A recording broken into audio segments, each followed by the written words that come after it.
उस रात आसमान का रंग काला नहीं बल्कि लाल था।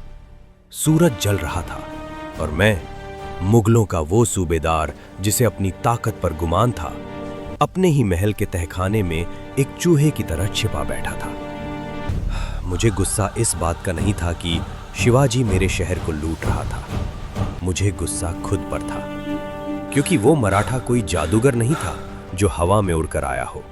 वो तो यहीं था, मेरे शहर में। शायद वो मेरे महल के बाहर बैठा वो फकीर था जिसे मैंने खैरात दी थी, या शायद वो बाजार का वो पागल भिखारी था जिस पर मेरे सिपाही हंसते थे। उसने हमारे घर का नमक खाया, हमारे साथ रहा, हमारी फौज की गिनती की, हमारे खजाने का नक्शा बनाया और हमारी आंखों में धूल झोंक कर चला गया। वो इंसान नहीं था, वो साया था। अगर मैंने उस एक चेहरे को पहचान लिया होता तो आज औरंगजेब के सबसे अमीर शहर की ये हालत न होती।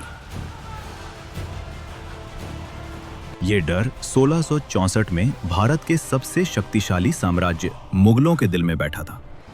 और इस डर की वजह कोई विशाल सेना नहीं थी। इस डर की वजह था एक अकेला इंसान, एक ऐसा जासूस जिसकी सांसों की खबर भी हवा को नहीं लगती थी। इतिहास की किताबों ने अक्सर राजाओं और सेनापतियों की कहानियां सुनाई हैं। हम तानाजी मालुसरे की वीरता जानते हैं, हम बाजी प्रभु का बलिदान जानते हैं, लेकिन क्या आप जानते हैं कि छत्रपति शिवाजी महाराज की हर जीत की नींव किसने रखी थी? वो कौन था जो दुश्मन के वार करने से पहले ही महाराज को खबर दे देता था? वो कौन था जिसकी वजह से अफजल खान जैसा दानव मारा गया और शाइस्ता खान अपनी उंगलियां गवा बैठा? हम उस धूल को हटाएंगे जो इतिहास के पन्नों पर जम गई है। हम कहानी सुनेंगे रामोशी समाज के उस शेर की जिसे दुनिया बहिर्जी नाइक के नाम से जानती है। स्वराज्य का वो गुप्त हथियार जिसने साबित किया कि युद्ध तलवार से नहीं बल्कि दिमाग से लड़े जाते हैं।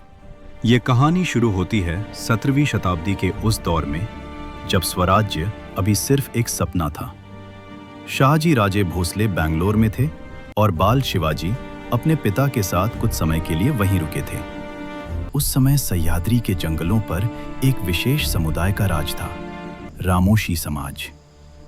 इतिहासकारों और अंग्रेजों के दस्तावेजों में भी इस बात का जिक्र मिलता है कि रामोशी समाज के लोग जन्मजात योद्धा थे।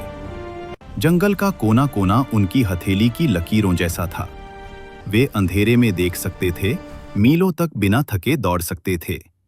लेकिन दुर्भाग्यवश बाद के इतिहासकारों ने और विशेषकर अंग्रेजों ने इस समाज को अपराधी या लुटेरा घोषित कर उनके योगदान को मिटाने की कोशिश की। लेकिन शिवाजी महाराज की दृष्टि अलग थी। वे इंसान की जाति नहीं देखते थे, वे उसका कौशल देखते थे। एक दिन युवा शिवाजी शिकार पर निकले थे। जंगल में गहरा सन्नाटा था।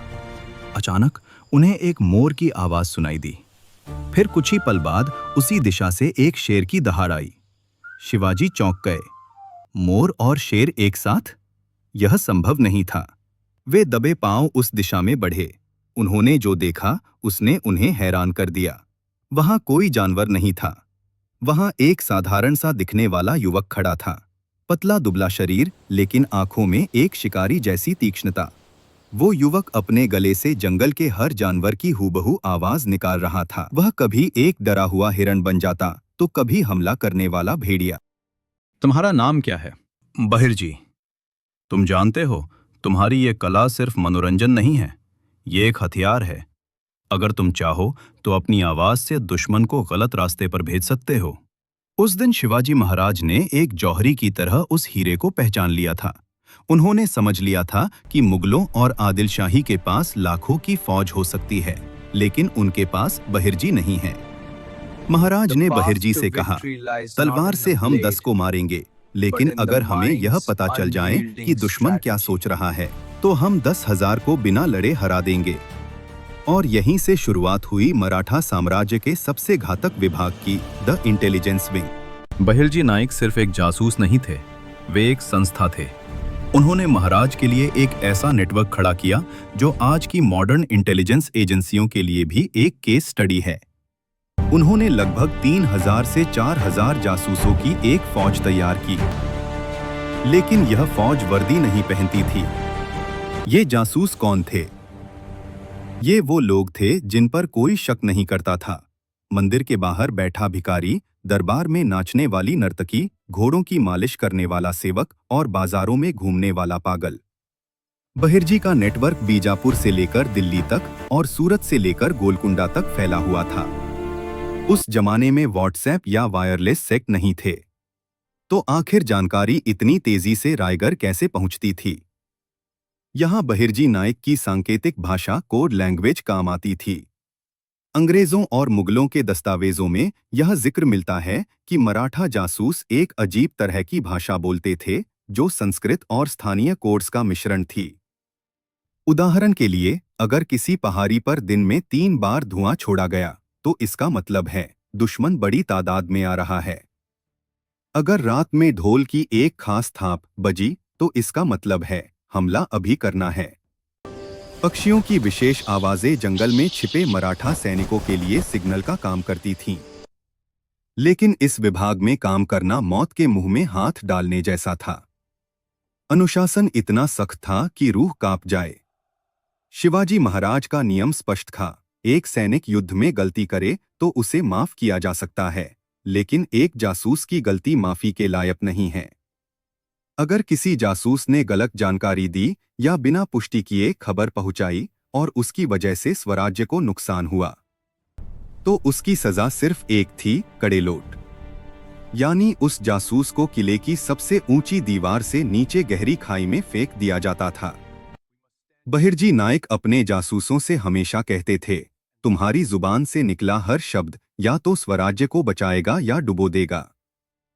इसलिए खबर लाने से पहले उसे 100 बार परखो।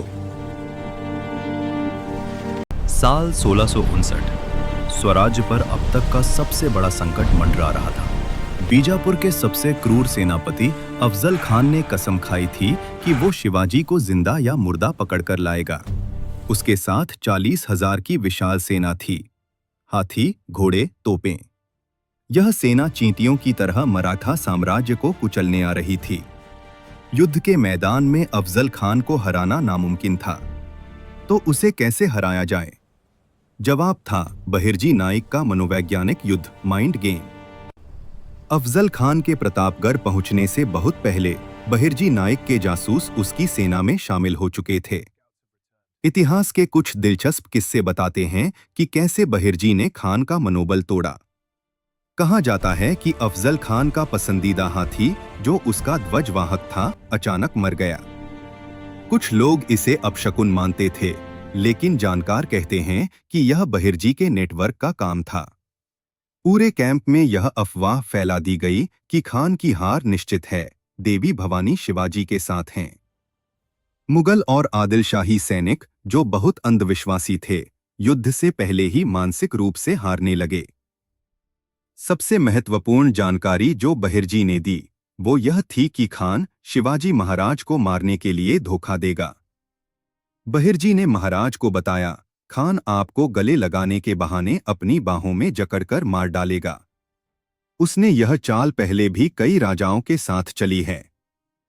यही वो खुफिया जानकारी थी जिसने इतिहास बदल दिया। अगर बहिर्जी ने यह चेतावनी न दी होती तो शिवाजी महाराज शायद चिलखत पहनकर न जाते। वो अपने हाथों में वाघ नख न छिपाते। प्रतापगढ़ के युद्ध में तलवार शिवाजी महाराज की थी, लेकिन वार बहिर्जी नायक के दिमाग का था।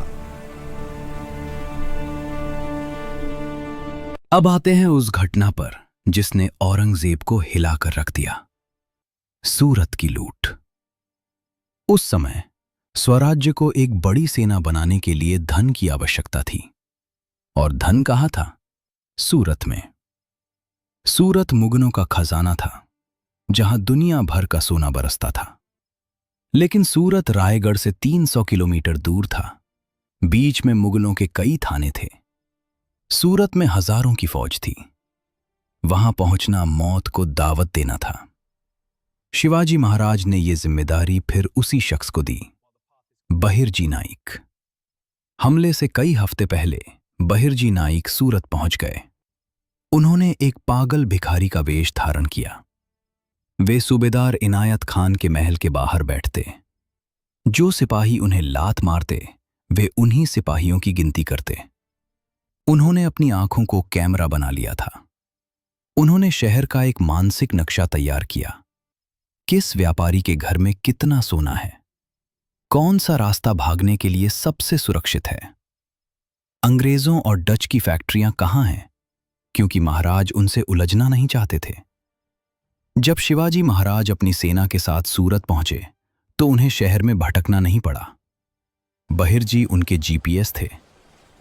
हैरानी की बात यह है कि महाराज ने हमले से पहले इनायत खान और अमीर व्यापारियों को पत्र लिखकर चेतावनी दी थी। ये आत्मविश्वास उन्हें कहां से मिला? ये आत्मविश्वास बहिर्जी की सटीक जानकारी से आया था कि इनायत खान एक डरपोक इंसान है और वो लड़ने के बजाय अपनी जान बचाकर भागेगा। और बिल्कुल वैसा ही हुआ। इनायत खान किले में छुप गया और मराठों ने 3 दिनों तक सूरत से इतना धन इकट्ठा किया कि स्वराज्य की आर्थिक नींव मजबूत हो गई। मुगलों के घर में घुसकर उनकी ही दौलत से स्वराज्य का निर्माण करना, ये बहिर्जी का मास्टर स्ट्रोक था। बहिर्जी नाइक के जीवन का सबसे कठिन मिशन था आगरा।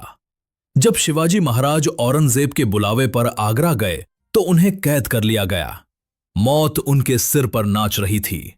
चारों तरफ 5000 मुगल सैनिकों का पहरा था। परिंदा भी पर नहीं मार सकता था। लेकिन औरंगजेब एक बात भूल गया था। शिवाजी महाराज अकेले नहीं आए थे। उनके साथ परछाई बनकर बहिर्जी नाइक भी आए थे। फलों की टोकरी वाली कहानी हम सब जानते हैं, लेकिन टोकरी से निकलने के बाद क्या हुआ? महाराज 600 मील दूर महाराष्ट्र कैसे पहुंचे? यह बहिर्जी का लॉजिस्टिकल चमत्कार था। जब मुगल सेना दक्षिण की सड़कों पर महाराज को ढूंढ रही थी, बहिर्जी ने महाराज को विपरीत दिशा में भेज दिया। मथुरा, फिर इलाहाबाद, बनारस, गया और फिर बंगाल होते हुए जगन्नाथपुरी। ये एक ऐसा रास्ता था जिसकी उम्मीद औरंगजेब सपने में भी नहीं कर सकता था। बहिर्जी ने इस पूरे रास्ते पर सेफ हाउस बनाए थे। जगह जगह साधु के वेश में उनके जासूस मौजूद थे जो महाराज को रास्ता दिखाते रहे। इतना ही नहीं, आगरा में महाराज की जगह सोने वाला हीरोजी फरजंद हो या मदारी मेहतर, इन सबको तैयार करने का काम बहिर्जी के नेटवर्क का ही था। इतने महान कार्यों के बाद बहिर्जी नाइक का अंत कैसे हुआ, ये भी एक रहस्य है। एक जासूस की जिंदगी रहस्य में शुरू होती है और रहस्य में ही खत्म होती है। सांगली जिले के भोपालगढ़ में एक समाधि है जिसे लोग बहिर्जी नाइक की समाधि मानते हैं। कहते हैं कि एक गुप्त मिशन के दौरान वे बीमार पड़े या घायल हुए और वहीं वीर गति को प्राप्त हुए। सोचिए, अगर छत्रपति संभाजी महाराज के समय बहिर्जी नाइक जीवित होते तो क्या इतिहास अलग होता? कई इतिहासकार मानते हैं कि अगर बहिर्जी होते तो गणोजी शिर्के जैसे गद्दारों की खबर महाराज को पहले ही मिल जाती और संभाजी महाराज कभी मुगलों के हाथ न लगते। दोस्तों, ये थी कहानी भारत के पहले स्पाई मास्टर की। अगर आपको लगता है कि बहिर्जी नाइक पर एक बड़ी फिल्म बननी चाहिए तो कमेंट में जरूर बताना। अगले एपिसोड में भी हम ऐसे मराठा योद्धा की बात करेंगे, इसलिए चैनल को सब्सक्राइब कर लेना। तब तक के लिए जय हिंद, जय शिवराय।